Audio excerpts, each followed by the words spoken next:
Well, it really just came down from the fact that straight out of college, I myself as a filmmaker and videographer and editor, and then my buddy Alex Williams, he was a DJ that went by the name Dirty Rock, and he was doing shows all over the place, and I pretty much followed him around and shot video of his shows and did like the coverage and everything. And during that whole process, our friend Jonathan, he also joined us as well, just kind of like along for the ride to support the friend. And so, yeah, John and I were around supporting Alex, and he started working with another company that led him to having a manager. He started producing original music, and for his shows and for everything that he was putting out, he felt like he wasn't getting the royalties that he was earning. He was like, something's a little weird and fishy here. So ultimately it led to the point where he felt like he was getting screwed a little bit by his manager.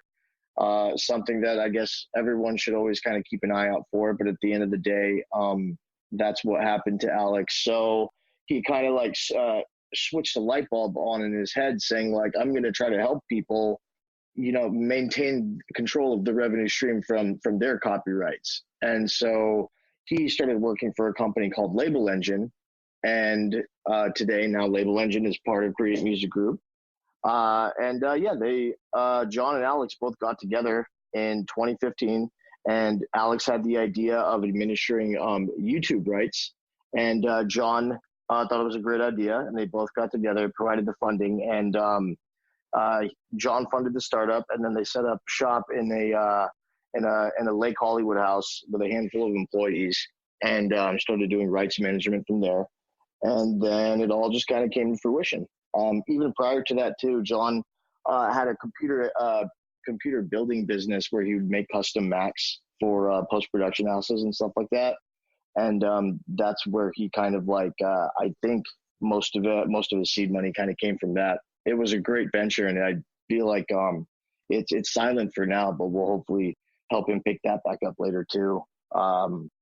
Anyway, yeah, it started from there, and then now, and that was the funny thing too, was when the company started in 2014, I was there just about. I literally left for the Philippines on a 3-year production stint working over there 3 weeks prior to when Alex and John sat down and officially made it official, Create TV at the time it started, and then transformed into Create Music Group.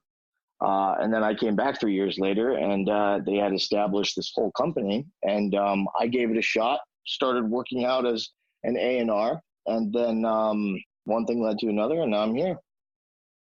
And so you said as an A&R, you started out doing a lot of cold calling, like just reaching out to different people. And because I didn't have a network in this particular industry, let alone like working overseas in the Philippines for so long. Very few contacts came from that gig that existed here in Los Angeles. So I had no contacts or anything coming back to LA. So I had to start fresh somewhere. And then when I started with Create, I was pretty much just looking at Facebooks, Instagrams, all kinds of social media just to figure out like, hey, here's someone's email address. Hey, here's a phone number. And I would just give them rings and call them. So when does it make sense? Like what number? Like, is it an artist is consistently getting 1 million hits per song where you guys' system is really beneficial for them? Or is it like 10 million hits per song? Like, what's an idea? Honestly, it's all very subjective. It's like, it's really hard to determine. At the end of the day, it really does come down to the quality of the music and I guess overall followings. Not necessarily streams, but like even a lot of current A&Rs in the industry, I feel like they use all different types of analytic tools, looking at artists on the rise and artists growing. It could be steady numbers. It could be spikes of like millions and millions of streams on a certain song. I mean, heck, no one really knew who Lil Nas X was until, TikTok all of a sudden like blew that song up. And then, now he's on top of the world. So there's just so many different ways to find new talent now. and it's hard to determine what numbers on what platforms ultimately mean anything. But I would say that if you had to put a number on something, 1 million streams on YouTube is something that's typically gonna strike anyone's eye, especially from an unknown artist or an unknown musician. Okay. Yeah, I was thinking around the million range because I was familiar with YouTube Content ID, and I know that that's not going to be your like a huge chunk of your revenue, but it's certainly not something you'd want to go missing. Yeah, no doubt. Yeah. And then yeah, it's funny because it's like, sure, 1 million streams is like what I'm looking for, but again, when I say it varies, is because if I see someone who just started a brand new channel and they only have like one video up, but that video that they uploaded is like 200,000 streams, yeah, I'm going to reach out to them because no one gets that, like that number just from uploading one video and doing their first song ever. You know what I mean? It's just a very rare thing. And so when you reach out to them, are you offering them the full suite of products? Like you guys put the proprietary software in there and you collect the excess revenue for them, but do you also offer them like the publishing avenue of that? Like where you guys are, getting their music into, do you guys do TV, film, and video games, or is it just? Oh yeah, no. The publishing department, sync and licensing is in full swing. We do all of that stuff from the master side to the publishing side. Yeah, well, usually when I reach out to clients, I reach out with or reach out to people. I reach out with a specific idea in mind of how they could benefit from us. But I fill them in on everything that we do, and if they're interested in a whole plethora of services, I'm more than happy to assist. But yeah, for the most part, I always felt like personally that publishing is something that an artist really needs to think about before they get that signed away, because ultimately publishing, the way it kind of works, it's a long-term game. So it could take a long time for people to get money. A song that you wrote today, a lot of the revenue for that song that'll be put in your pocket won't come to you until like a year and a half later. It's just the way the system works in regards to publishing royalties. At least with YouTube, though, it's a little quicker. But traditional publishing royalties take a while to collect. How quick is it with the YouTube? So the Content ID, like, is it backlog of YouTube, 3 months or something? Like, let's say you guys go ahead. Oh yeah, sorry. Yeah, YouTube publishing is the same as YouTube masters and YouTube royalties in general. YouTube pays out monthly, and we keep up with that system. We pay out monthly as well. Okay, so it's pretty quick. Like if you guys had Dead Mouse song and this month you find, I don't know, 100 extra videos that are that have it in their video, you guys track it down, you start monetizing on that video, then the revenue's collected this month, you'd be able to cash out. Yeah, as an example, that's how that would work. Okay. Yeah, that's pretty quick. Okay, so let's talk a little bit more about like the future, where Create Music Group is heading, where you're personally heading, within the next like 12 months, 24 months, the 1 to 2 years. What do you guys have in the works that would be like super beneficial to artists? Officially what Create has in the works, I don't think I can talk about, but as far as what I see will come in the future, honestly, the sky's the limit at this point. Not too sure. I feel like a lot of our attention is kind of looking at Flighthouse, because Flighthouse has just such a powerful following. And we really were able to like expand that platform from when we first acquired it. The powerful following that it has is Gen Z, which is all the teenagers right now. It really has such a grasp on their everyday lives and how they kind of like consume content. So I feel like people are going to really start needing to look at like platforms like TikTok, where it's like that small, quick 5-10 second video that's like pure creative content that's going to be the way people are going to be consuming content more and more as we move into the future. So that's something to like really kind of look into and ultimately focus on. Same thing goes for YouTube as well. YouTube networks, and even with like the additional like platforms that YouTube within itself provides, like YouTube Music. There's YouTube TV now, where you can subscribe and get basic cable channels plus so much more.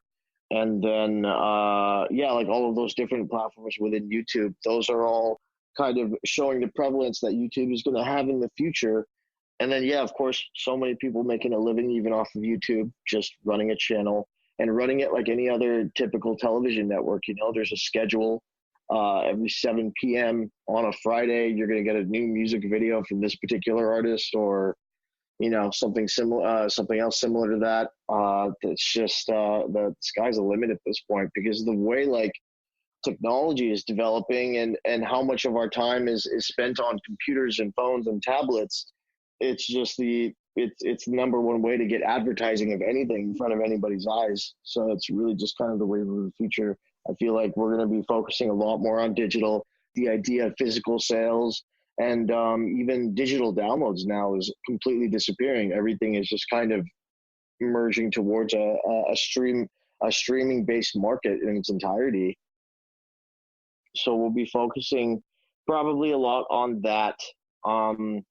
We are also actually, that's a cool thing to mention, the office in New York that I said has opened up. That's the most recent thing, and we're very excited to continue to work on that, which is our ad sales office. So that's something that we're going to be focusing on in the future as well, especially in the immediate future. Basically trying to help clients within our network kind of gain more from their music simply just by selling higher premium ad rates against their videos. Distribution is continuing to expand as well. The label engine is going to have hopefully in due time a new look to it, and something that's going to be a lot more like user friendly, so that because right now label engine is pretty much administered on the back end entirely by our teams and by our company. Label engine is label engines like user interface is already really easy, but we're just simplifying it even further to just make people so much more comfortable with it so they can distribute their music with just like a couple clicks. It's just going to make it super, super easy for them. We're basically all about supporting the independent artist. We want to give them the easiest possible way to get their music out and collect the royalties and track all of it with transparency as quickly as possible. And I'm proud to say that we are the first company in the world to be able to provide daily streaming numbers as well as daily earning numbers from platforms like YouTube, Apple Music, and Spotify. So that's a very powerful analytics platform that we're happy to be able to share with everybody. Not let alone, we also have been developing a number of different apps, one of which is called Splits. Create Splits is an app that helps writers and producers determine what publishing splits are going to be on a song. And then within the app from their phone, they can enter in the splits and hit the send button, and it sends it to the publishers and updates them accordingly. Because more often than not, when we try to collect publishing royalties from people and we ask for split sheets, sometimes it's just not available. They never talked about it, or they just made a verbal agreement. And then that's when things can get really construed. And then that's when those publishing royalties I was talking about earlier, that can take even longer. And you don't want to wait longer than a year and a half for a song that you wrote today. Right. So would that app just be for the publishing side, or does that have anything to do with, the YouTube royalties collected as well? That's actually just in regards to the publishing royalties and publishing splits. But I also do believe it's either already there or we're in the process of developing a part of the app to also support the master side as well. But that is something I'm not 100% too sure on just yet. Okay. Yeah, I know YouTube has badly needed that for a long time. So